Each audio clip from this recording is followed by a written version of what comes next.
आपण मागच्या व्हिडिओमध्ये अनामवीरा कुसुमाग्रज यांच्या कवितेचा आपण अभ्यास केलेला होता. आता ती कविता तुम्हाला समजलीच असेल, पण आपण आणखी त्याचे रिव्हिजन घेण्यासाठी आपण काय करूया, त्याचा स्वाध्याय पाहूया. अनामवीरा म्हणजे माहीत नसलेला असा हा योद्धा कुसुमाग्रजांनी आपल्याला सांगितलेला आहे आणि त्याचं अभिवादन त्यांनी या कवितेमधून केलेलं आहे. की तुम्हाला मी सांगितलं की अनाम हा कसा आहे, आपल्या देशासाठी प्राण अर्पण केलेला असा हा अनामवीर आहे, तरी सुद्धा तो कोणालाही माहीत नाही असा हा वीर आहे, असा हा योद्धा आहे. आणि कवीला असं वाटतं की ठीक आहे, तू कोणाला जरी माहीत नसलास तरी, पण जेव्हा तू देशाचं संरक्षण करत असतोस आणि इकडं आम्ही सुखाने आमचा श्वास सोडत असतो, म्हणजेच आम्ही कोणाच्या भरोशावर राहत असतो, तर या अनामवीराच्या भरोशावर आम्ही राहत असतो. आणि म्हणून जरी तुझं कुठं नाव नोंदवलं नसेल, तुझं कुठं इतिहासामध्ये नोंद नसेल किंवा तुझा स्तंभ कोणी बांधला नसेल, तरी सुद्धा तुझं हे बलिदान आहे, हे बलिदान व्यर्थ गेलेलं नाही. कारण तू तिथं तुझं प्राण अर्पण करत असतोस देशासाठी, सीमेवरती लढत असतोस आणि इकडं आम्ही सुखाने राहत असतो. कशासाठी? तर तू तिथं असतोस म्हणून. आणि म्हणून तुझं जे हे बलिदान आहे, हे बलिदान व्यर्थ गेलेलं नाही. तू अनाम जरी असलास तरी तू कसा आहे सगळ्यांना माहीत आहेस, असा हा अनामवीर आहे. तर मुलांना आता आपण काय करूयात, आपण याचा स्वाध्याय आपण अभ्यासूया. तर पहा मुलांना, काय करा तुम्ही सगळ्यांनी पान नंबर 61 वरील स्वाध्याय काढा. आता ज्या मुलांना जर कविता समजली नसेल तर थोडक्यामध्ये आपण काय करूयात, या स्वाध्यायामधून परत एकदा आपल्या कवितेचं आपण रिव्हिजन घेऊयात. तर इथं पहा, प्रश्न पहिला आहे की कवीने असे का म्हटले असावे असे तुम्हाला वाटते. आता असे का म्हटले असावे, आता उदाहरणात पहा, तुमच्या शेजारी बसणारा मुलगा म्हणजे तुमचा मित्र, त्याला तुमची काहीतरी गोष्ट खटकलेली असते, त्याच्या मागे काहीतरी कारण असतं आणि तो म्हणतो की नाही, मी तुला आजपासून बोलणार नाही. मग तुम्हाला असा प्रश्न पडतो की अरे ना असं का म्हटलं आहे मला, की मला हा बोलणार नाही. तुम्ही विचार करता की नाही, म्हणजे असं का म्हटलं. तर इथं सुद्धा असं तुम्हाला का वाटतं हे तुम्हाला इथं सांगायचं आहे की कवीने असे का म्हटले असावे. तर त्याच्यामधला पहिला जो आहे पहा की स्तंभ तिथे ना कोणी बांधला पेटली न वाट, असं कवीने का म्हटले असावे. तर तुमच्या कवितेमध्ये पहा, तुमच्या पान नंबर 60 मध्ये जे पहिलं कडवं आहे की अनामवीरा जिथे जाहला तुझा जीवनंत, स्तंभ तिथे ना कुणी बांधला पेटली न वाट. तर त्याच्यामधलीच तुमची ओळ आहे की स्तंभ तिथे ना कुणी बांधला पेटली न वाट. मग कवीला इथे काय सांगायचंय की खऱ्या अर्थानं जर आपण पाहिलं तर पहा, जे थोर व्यक्ती असतात त्यांच्या मृत्यूनंतर त्यांच्या स्मृती प्रित्यर्थ आपण काय करत असतो, स्तंभ बांधत असतो किंवा समाधी बांधत असतो आणि त्या समाधीच्या पुढे आपण ज्योत पेटवत असतो. हे जे थोर व्यक्ती आहेत त्यांच्यासाठी केलं जातं. पण इथं आपल्या देशाच्या रक्षणासाठी सीमेवर स्वतःचे प्राण अर्पण करणाऱ्या सैनिकाचे मात्र इथं स्तंभ बांधलेलं नाही किंवा इथं वात सुद्धा पेटवलेली नाही.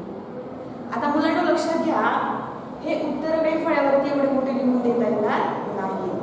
म्हणून तुम्ही काय करा, जेव्हा मी सांगत असेल तेव्हा ते तुम्ही काळजीपूर्वक त्याची उत्तरे ऐकून घ्या की कवीला असं का वाटत असावं. म्हणून कवी असं म्हणतो की स्तंभ तिथे ना कोणी बांधला पेटली न वात. मग कवीनं इथं का म्हटलेलं आहे, तर कवीचं म्हणणं असं आहे की आपण एखाद्या थोर नेत्यासाठी आपण काय करतो, स्तंभ बांधतो त्याच्या आठवणीसाठी आणि त्याच्या पुढे आपण ज्योत पेटवतो. पण इथं आपला हा देशाच्या संरक्षणासाठी प्राण अर्पण करणाऱ्या सैनिकासाठी मात्र इथं कुणी स्तंभ बांधलेला नाही आणि त्याच्या पुढं ज्योत सुद्धा पेटवलेली नाही. म्हणून कवी असं म्हणतो, काय म्हणतो की स्तंभ तिथे ना कुणी बांधला पेटली ना वात. मुलांनो परत एकदा लक्ष देऊन ऐका की कवीने असे का म्हटलेले असावे, तर पहा त्याचं उत्तर काय असेल तर खऱ्या अर्थानं जर आपण पाहिलं तर जे थोर नेते असतात त्यांच्या स्मृती म्हणजे त्यांच्या आठवणीसाठी आपण समाधी बांधतो आणि त्या समाधीपुढे आपण ज्योत पेटवतो. पण इथं मात्र आपल्या देशाच्या रक्षणासाठी सीमेवरती स्वतःचे प्राण अर्पण करणाऱ्या या सैनिकाचं मात्र कोणी स्तंभ बांधत नाही किंवा त्याच्या स्तंभापुढे साधी ज्योत सुद्धा कोणी पेटवत नाही म्हणून कवीने असे म्हटले असावे. ठीक आहे, हे लक्षात आलं. आता पुढचं पहा. पुढं काय सांगितलेलं आहे की जळावयास्तव संसारा तुम्ही उठून या जाशी. पुढं कवी काय म्हणतो आता त्याच्या खालच्याच कडेमध्ये सांगितले पहा की धगधगत्या समरांच्या ज्वाला या देशाकाशी जळावयास्तव संसारा तुम्ही उठून या जाशी. म्हणजे त्याच्या खालची ओळ कवीने घेतलेली आहे की कवीला इथे काय सांगायचं आहे की सीमेवरती पहा कितीही भयंकर युद्ध होऊ द्या, त्या युद्धामध्ये खूप भयंकर युद्ध पेटलेलं असताना काय करतो हा सैनिक आपल्या संसाराचा थोडाही विचार न करता तो काय करत असतो या देशाच्या रक्षणासाठी युद्धभूमीवर स्वतः जळण्यासाठी तयार असतो. जळावयास्तव म्हणजे जळण्यासाठी. त्याच्या या धाडसी व त्याच्या निस्वार्थी वृत्तीसाठी कवीने असे म्हटले असावे. पहा युद्धामध्ये जाणं हे इथं मरण हे सगळ्यांना माहिती असतं की आपण आपला मृत्यू कधी होईल हे इथं कोणालाही सांगता येत नाही. पण तरी सुद्धा निस्वार्थी आणि धाडसी जे माणसं असतात तेच माणसं या देशाच्या रक्षणासाठी जाण्यासाठी तयार असतात. त्यांना माहिती असतं आणि म्हणून कवी इथं म्हणतो की जळावयास्तव संसारा तुम्ही उठून या जाशी. म्हणजे तुला माहीत आहे की तू गेलास तर तुझं मरण हे अटळ आहे, पण तरी सुद्धा तू तुझ्या संसाराचा त्याग केलेला आहेस आणि निस्वार्थी आणि धाडसीपणाने तू या देशाच्या संरक्षणासाठी तू गेलेला आहेस. म्हणजे याचं उत्तर आपल्याला काय लिहिता येईल की सीमेवर महाभयंकर युद्ध पेटलेले असताना देशाच्या प्रेमामध्ये बहारून गेलेला हा जो वीर आहे, हा जो योद्धा आहे, हा काय करत असतो आपलं प्राण अर्पण करण्यासाठी तयार असतो.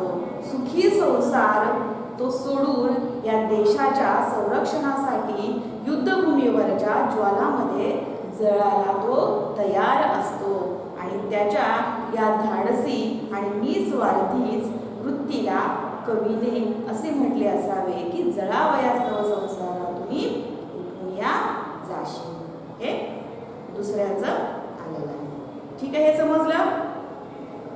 परत एकदा आणखी पहा की सीमेवर महाभयंकर युद्ध पेटलेले असताना देशाप्रमाणे किंवा देशाच्या प्रेमामध्ये बहारून गेलेला हा जो वीर आहे, हा वीर कशाचाही विचार न करता सुखी संसार सोडून तो या देशाच्या युद्धभूमीवरती मरण्यासाठी तयार असतो आणि त्याची जी ही धाडसी आणि निस्वार्थी वृत्ती आहे या वृत्तीसाठीच कवीने असे म्हटले असावे.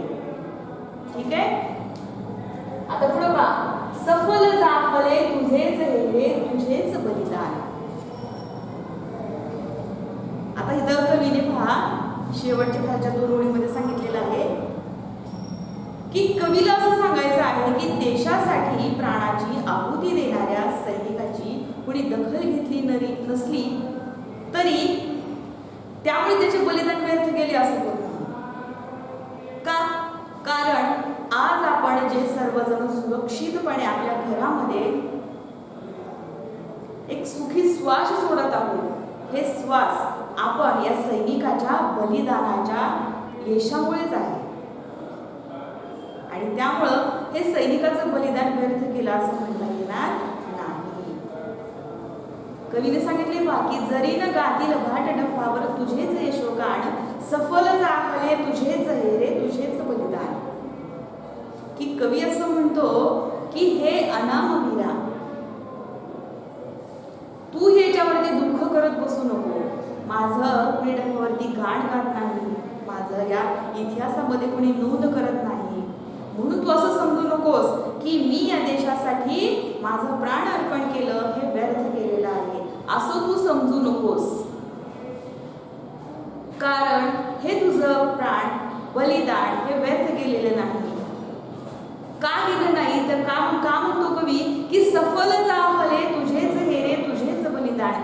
कशामुळे सफल झालेलं आहे तर हे अनामवीरा, तू या देशाच्या संरक्षणामध्ये स्वतःच्या प्राणाची आहुती दिलेली आहेस. जेव्हा आम्ही घरामध्ये बसून एक आनंदाचा श्वास सोडतो, आमच्या घरामध्ये आम्ही हसत-खेळत वातावरणामध्ये आम्ही आमचं जीवन जगत असतो. का जगत असतो तर तू तिकडं देशाच्या सीमेवरती स्वतःची आहुती देत असतोस. तू तिथं पहारा करत बसलेला असतोस आणि म्हणून आम्ही इथं सगळे काय आहोत, आनंदाने श्वास सोडत आहोत, सुखी संसारामध्ये आम्ही नांदत आहोत. आणि म्हणून तू असं समजू नकोस की तुझं हे बलिदान व्यर्थ गेलेलं आहे, तुझं हे बलिदान सफल झालेलं आहे. म्हणून कधीही सांगितलं असावे. तर याचं उत्तर काय लिहाल तुम्ही, तर त्याचं उत्तर असं लिहाल की देशासाठी प्राणाची आहुती देणाऱ्या सैनिकाची कोणी दखल घेतली नसली तरी त्यामुळे त्याचे बलिदान वाया जात नाही. आज आपण सर्व सुरक्षितपणे जगत आहोत, हेच त्या सैनिकाच्या बलिदानाचे यश आहे. त्यामुळे सैनिकाचे बलिदान सफल झाल्याचे कवीने असे म्हटले असावे. ठीक आहे, इथपर्यंत तुम्हाला समजलं.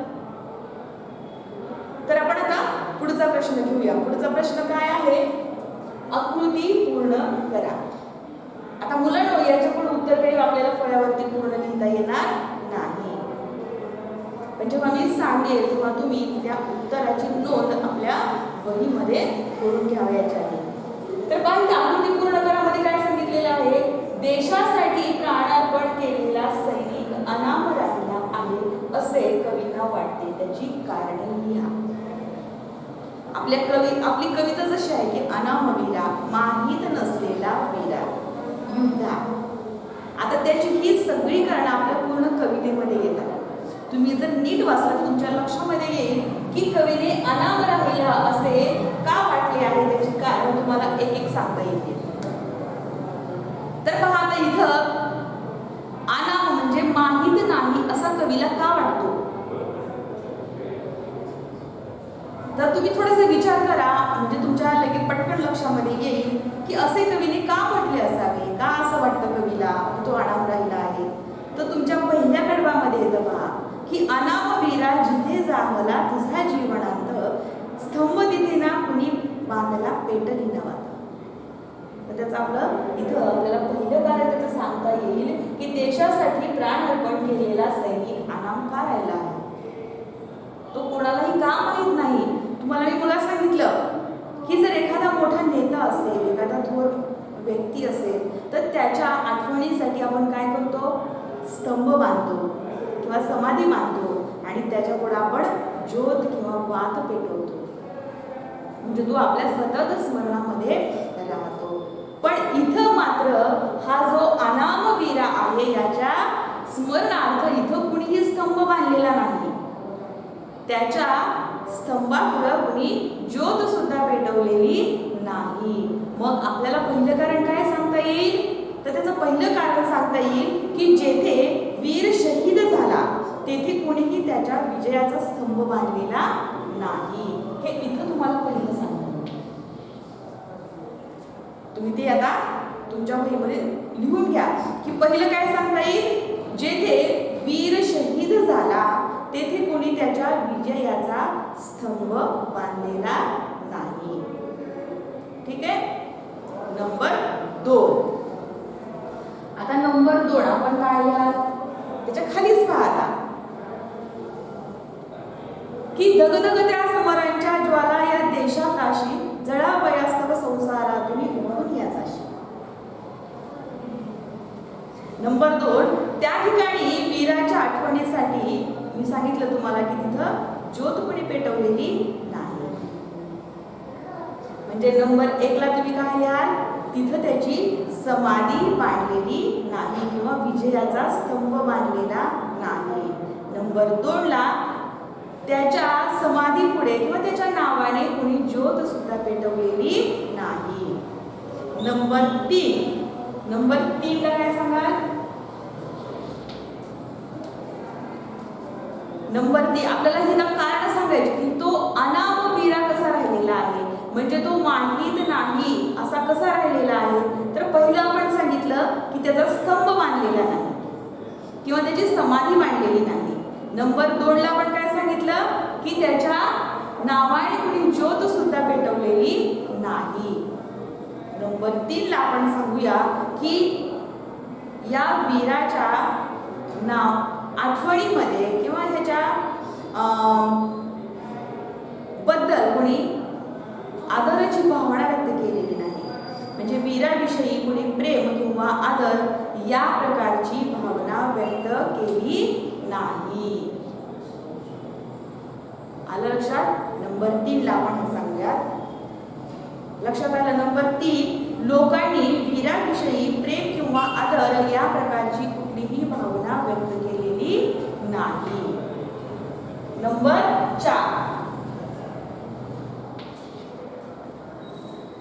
4 ला काय तर कवीने सांगितले की रियासतीवर नसे नोंदले कोणी तुझे नाव. परत एकदा लक्षात घ्या की इथं कवीला काय सांगायचं आहे की तो अनाम का राहिलेला आहे, तो माहीत नाही असा का राहिलेला आहे. तर नंबर 4 आपल्याला असं सांगता येईल तो का नाही माहीत राहिला.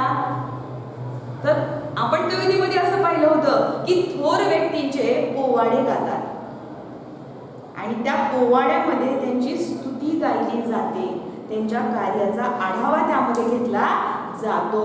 आता इथं कवीच्या इतिहासामध्ये कुठेही नोंद केलेली नाही, म्हणून कवी कसा आहे? अनाम राहिलेला आहे, तो कोणालाही माहीत नाही. नंबर 4 ला आपल्याला काय सांगता येईल की कवीची इतिहासामध्ये कुठेही नोंद केलेली नाही. आणि शेवटचं नंबर 5.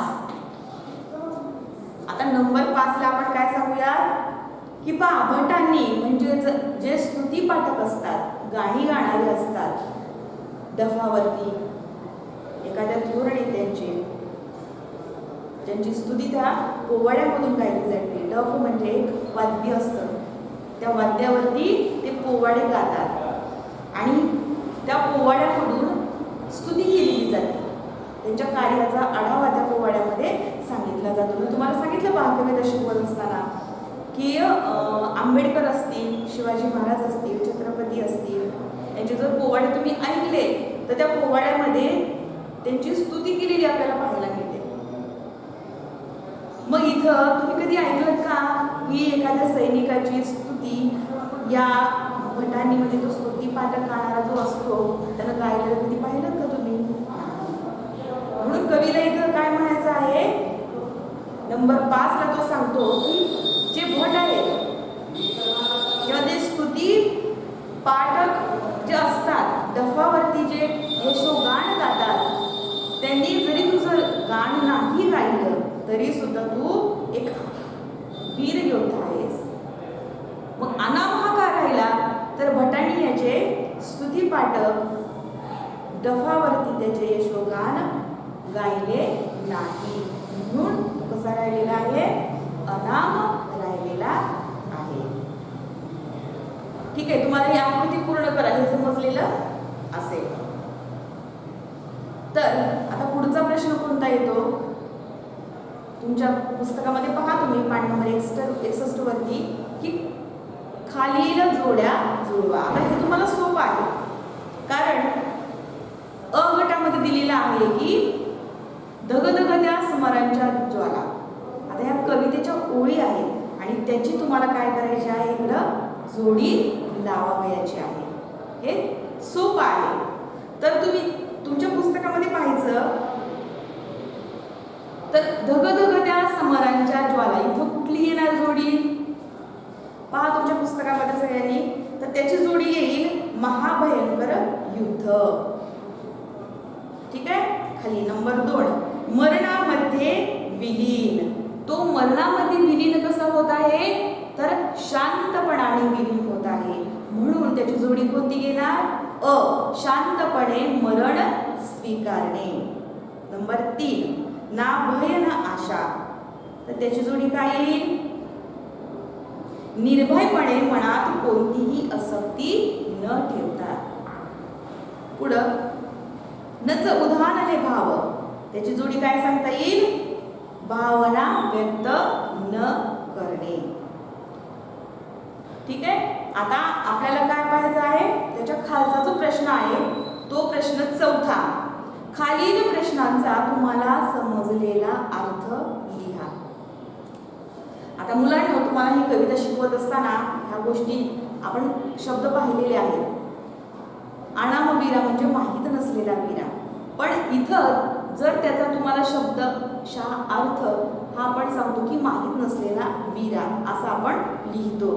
पण खऱ्या अर्थानं जर इथं कवितेमधून जर आपल्याला त्याचा अर्थ जर पाहायचा असेल, कवीने असं आपल्याला का सांगितलेलं असेल, तर देशाच्या सीमेवर सैनिक युद्धजन्य परिस्थितीमध्ये काय करत असतात? शौर्याने लढत असतात.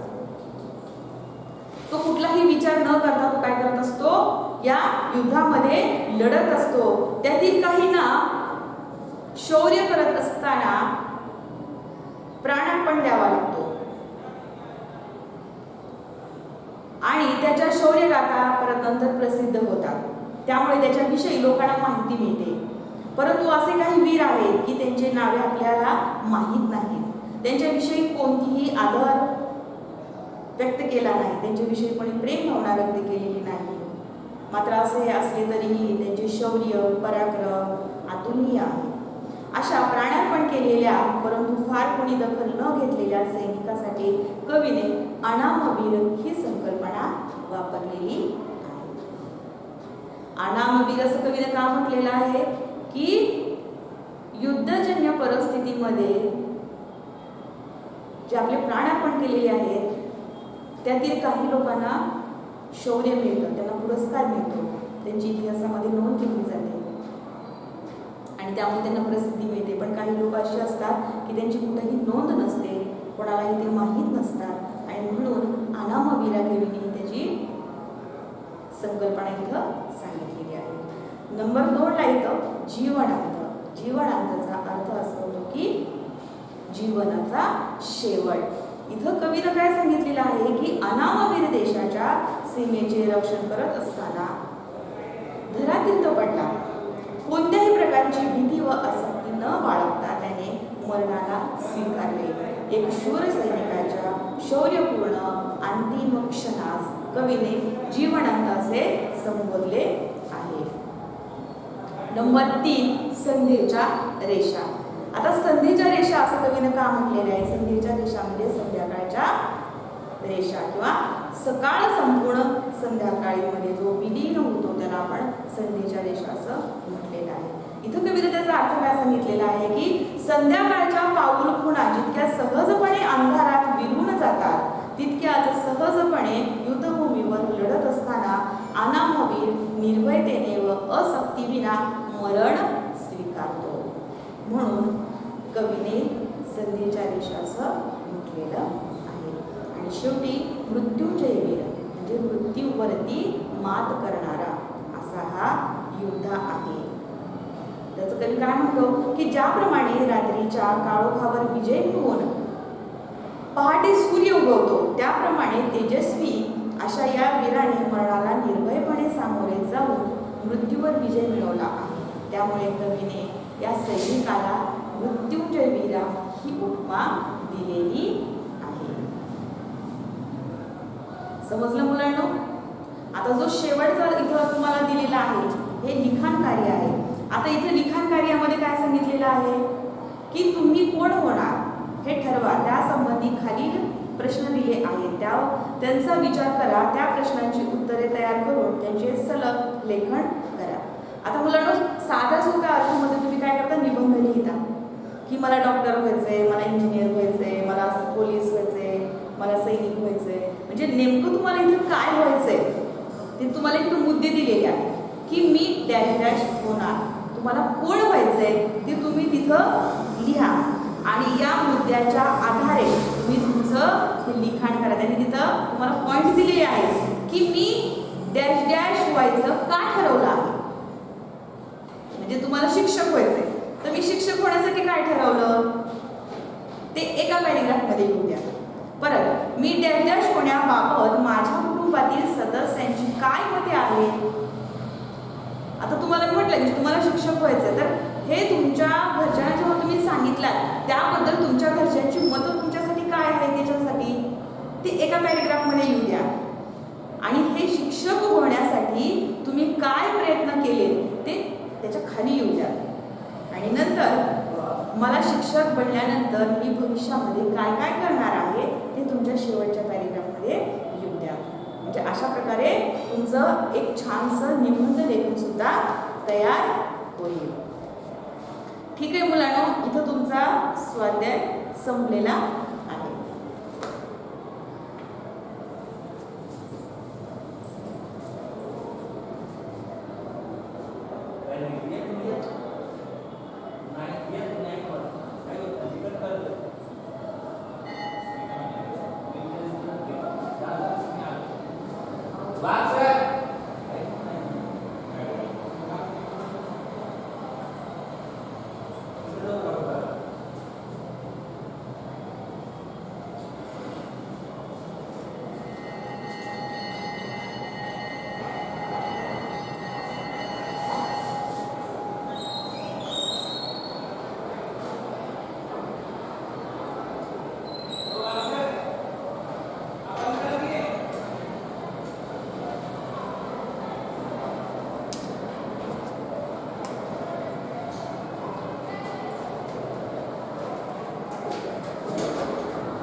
Wow.